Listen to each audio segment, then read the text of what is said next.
Every day, highly intelligent, highly capable people systematically undermine their own potential.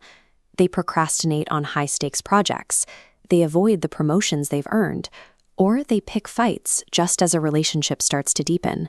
Their goals simply collapse in on themselves. When we see this happen, our first instinct is usually to blame it on a lack of willpower. We assume the person is just being lazy, or perhaps they're dealing with a sudden bout of bad luck. But self-sabotage is rarely a motivation problem. It is the result of an invisible cognitive architecture, a set of deeply ingrained mental patterns operating entirely beneath the surface of our conscious awareness.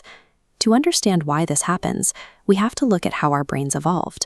The human mind was designed for prehistoric survival and extreme energy conservation. We are walking around with cognitive shortcuts built to keep early humans safe from immediate physical threats, even if those shortcuts limit our happiness today. Those same shortcuts now act as invisible constraints on our modern lives. Realizing that self-sabotage is a biological default rather than a character flaw is the mandatory first step to dismantling the machine. The clinical mechanics of this machine started to become clear in the 1960s. While working with patients, a psychiatrist named Aaron Beck noticed something profound. The human mind runs a continuous, unquestioned background commentary. Beck called these automatic thoughts. When something happens, your brain instantly generates a rapid interpretation of the event. These interpretations bypass deliberate reasoning so completely that they don't feel like subjective opinions.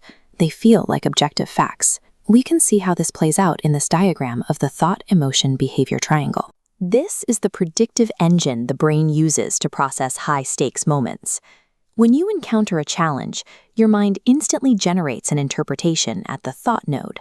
That thought triggers a visceral response at the emotion node, which then dictates the physical action you take at the behavior node.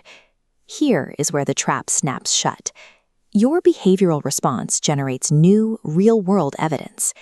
If you avoid the challenging conversation, you feel temporary relief.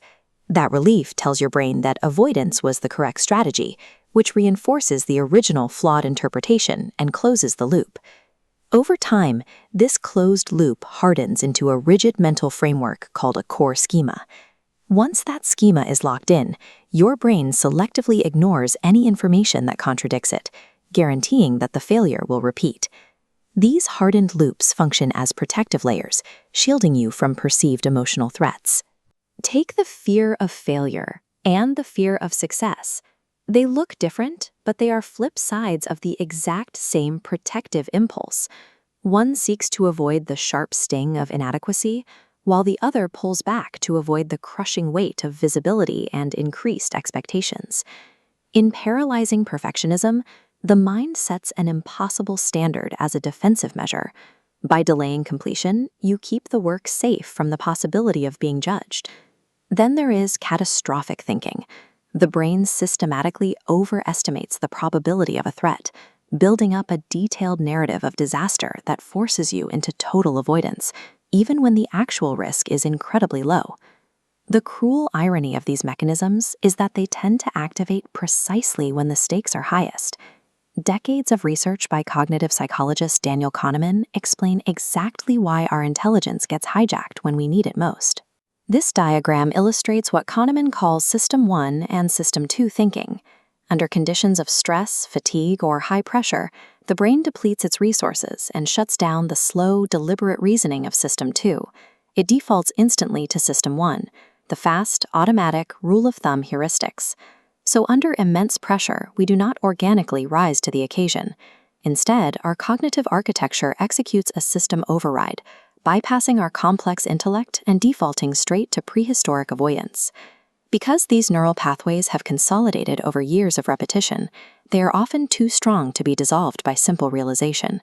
Shifting the brain's defaults requires moving from a shame-based framework of mistakes to a learning-based model of data collection.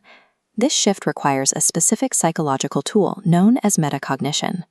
It is the deliberate, practiced habit of observing your own mental processes from the outside, rather than letting yourself be entirely absorbed by them. Metacognition creates what we see in this diagram, a perceptual gap. It is the crucial step of noticing an automatic thought as it happens and labeling it as just a passing mental event, rather than an objective reality. Creating this tiny bit of psychological distance gives you a window of opportunity. It is the only reliable way to sever a decades-old neural pathway before the thought translates into a self-defeating behavior. You cannot simply use willpower to override a limiting belief. You also can't just forcefully think positive thoughts. If a new narrative lacks proof, the mind will reject it as implausible and revert right back to the original fear. Instead, cognitive therapists rely on the behavioral experiment. You state your feared outcome, and then you deliberately test it in the real world. By entering the avoided situation and surviving it, you gather direct, visceral evidence that shatters the brain's catastrophic predictions. Modern cognitive science shows that our experience of reality is mediated by the interpretive frameworks we carry. We never interact with the world directly. We see it through the templates we felt. Recognizing this construction creates a space between stimulus and response. In that space, as psychiatrist Viktor Frankl understood, we find the power to choose our response, and in that response lies our growth and our freedom. This cognitive architecture was built through repetition, and it can be dismantled the same way. Self-sabotage is an outdated architectural blueprint that can be entirely rebuilt through observation and testing.